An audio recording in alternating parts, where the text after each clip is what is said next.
So here we have a function that maps elements in R2, which is a vector space, to elements in R3, which is also a vector space.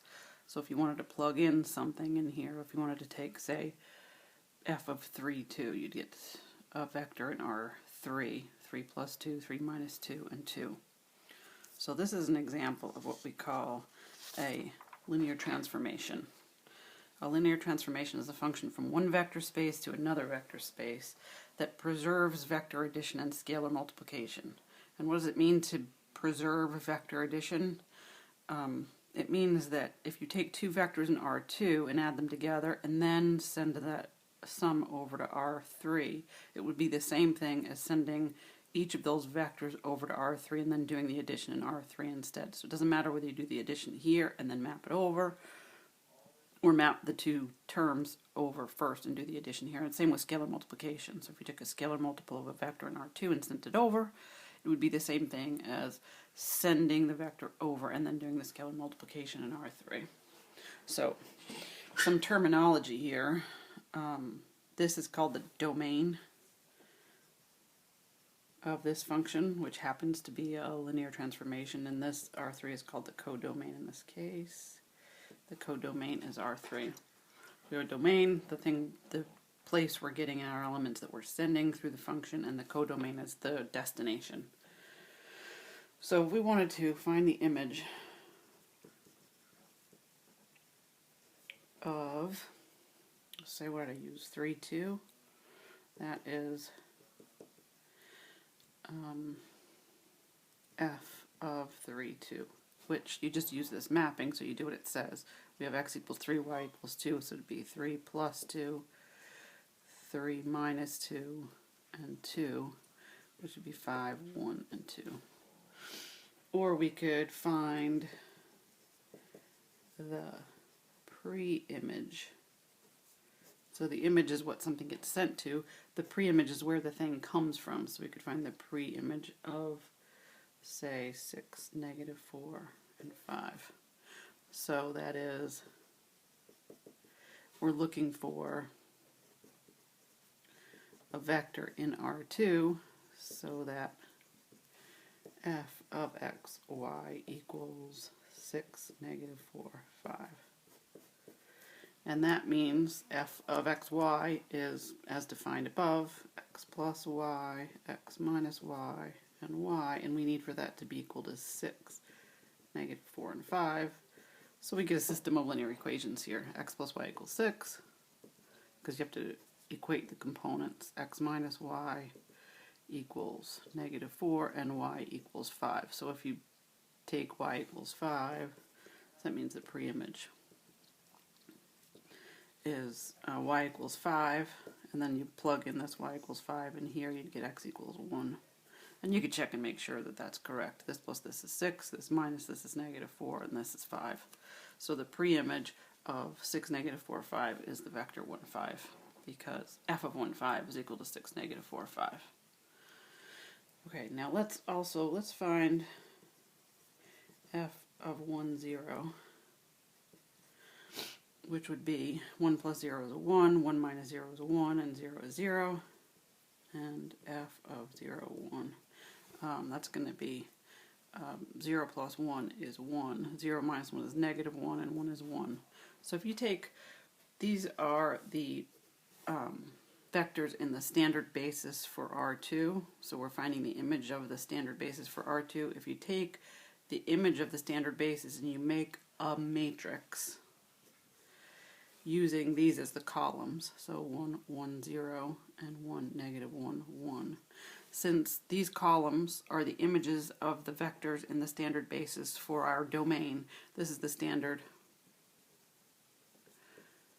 matrix for our function, or our linear transformation. And what's cool about this is if you take and you multiply by a standard vector or a general vector in our domain, what you get is, when you do this multiplication, you get x plus y, x minus y, and y, which is exactly our vector here. So when you plug in a general vector from your domain, you get the image in the codomain. So this is the standard matrix for that linear transformation. Okay, next. So here we have a linear transformation defined in terms of a matrix. So every linear transformation has a standard matrix representation, and every matrix is you can use to define a linear transformation.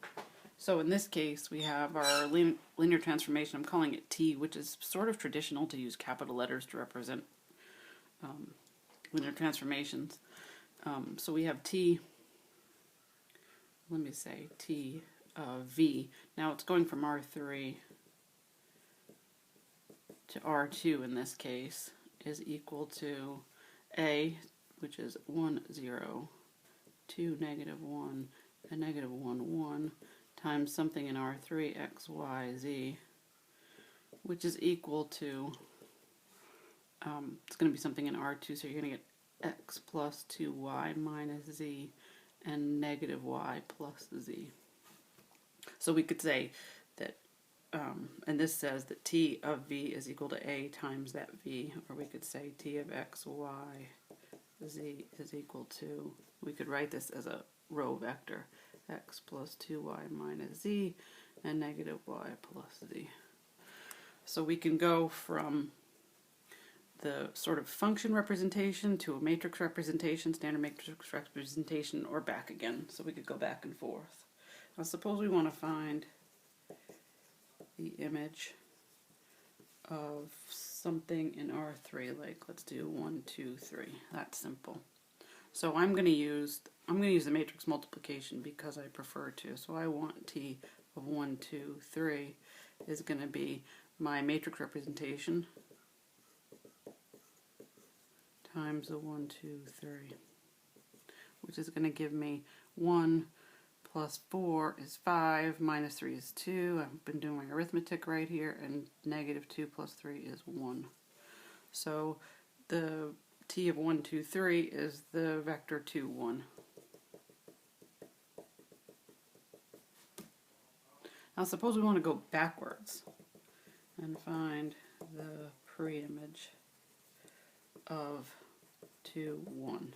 You might say, well, I know that the vector 1, 2, 3 in R3 got sent to the vector 2, 1 in R2, so the pre-image of 2, 1 must be 1, 2, 3. That's not necessarily the case. This is one thing that gets sent to 2, 1, but we can have a lot of things that get sent to 2, 1. So we need to find all the vectors x, y, z, that's a z, so that T of x, y, z is equal to 2,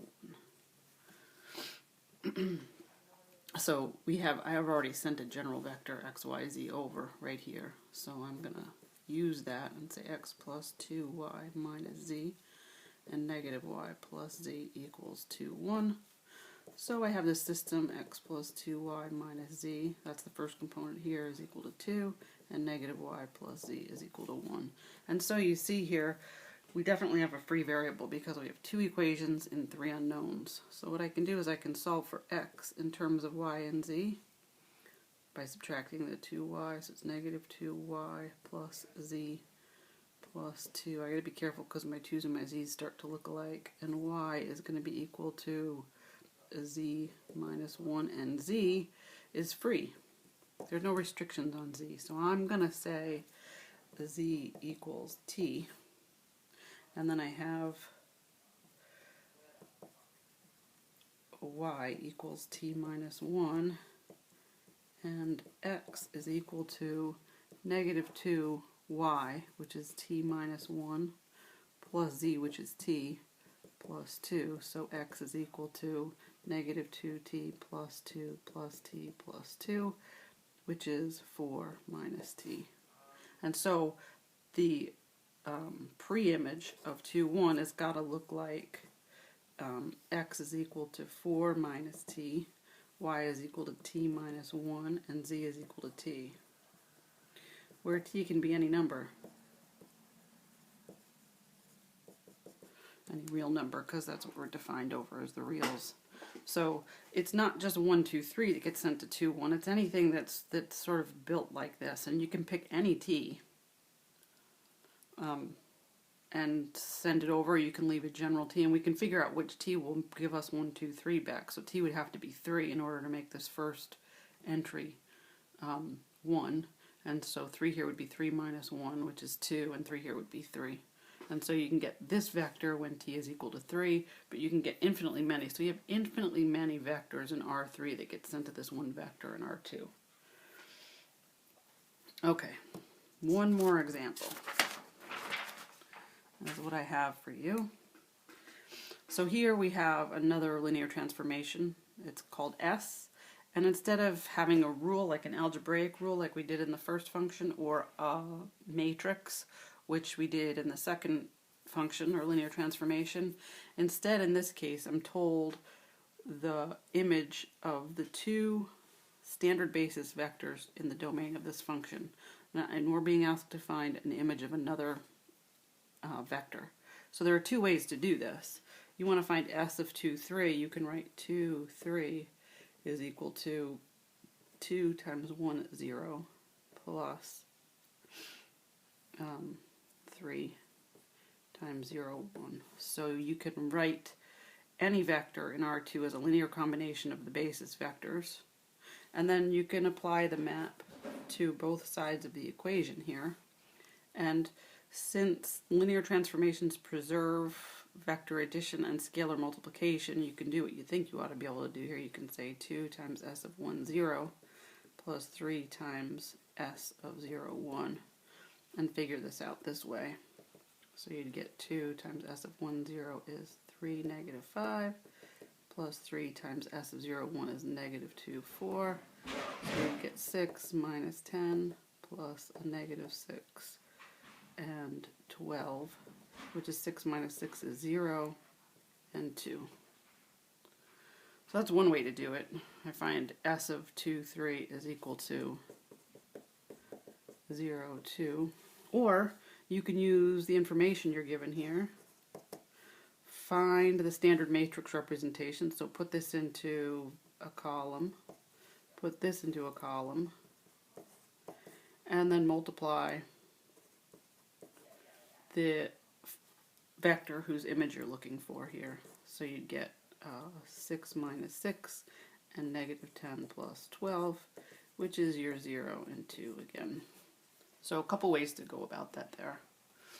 So those are linear transformations. This is our last topic of the semester, so we are done, and I hope you enjoyed it. Very good.